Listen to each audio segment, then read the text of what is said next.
In the fall of 2013, 5 college friends were found brutally murdered inside their off-campus home in Brookhaven.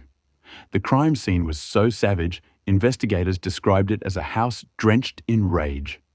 5 young men with bright futures, gone in a single night. And the prime suspect? One of their own families. But when the evidence began to unravel, the truth turned into one of the darkest, most haunting mysteries this town has ever faced. Brookhaven was the kind of college town where nothing truly dangerous ever seemed to happen. Until that night. Inside a modest rental home lived 5 friends. Chad Murphy, the athlete with dreams of going pro. Jason Corbett, the joker of the group, always making everyone laugh.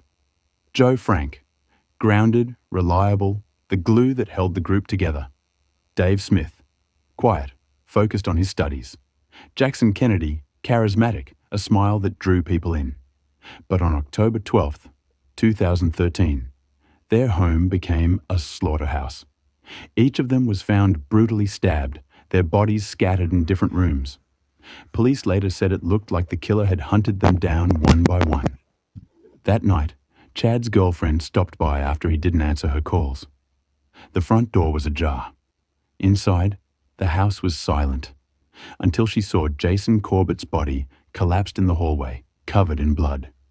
She ran screaming into the night, dialing 911. Responding officers later described the scene as one of the most gruesome in Brookhaven's history. Multiple rooms soaked in blood, 5 young men slain, and no clear sign of forced entry. Detectives quickly zeroed in on Kelvin Frank, Joe Frank's older brother. Kelvin had a reputation: arrests for bar fights, money problems, a rocky relationship with his brother. Neighbours recalled heated arguments between the 2 men just days earlier. And then came the damning detail. Kelvin's fingerprints were found on a beer bottle in the kitchen.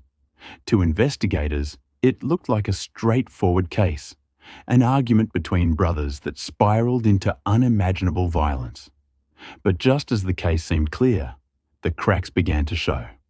A bloody shoe print was discovered in the hallway, and it didn't match Kelvin's size or brand. Even more shocking, surveillance footage from a gas station placed Kelvin miles away at the time of the murders, buying cigarettes. If Kelvin wasn't the killer, then who was? Detectives explored other theories. A jealous rival with a hidden grudge, a debt or deal gone wrong, or a stranger, someone motivated by rage no one could explain.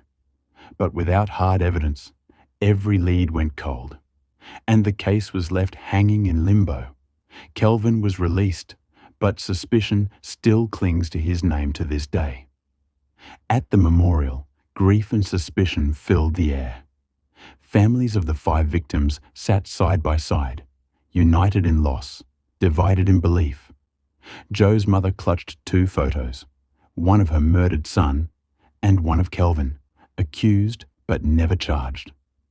The town of Brookhaven still remembers October 12th, 2013, not just for the lives stolen, but for the silence that followed.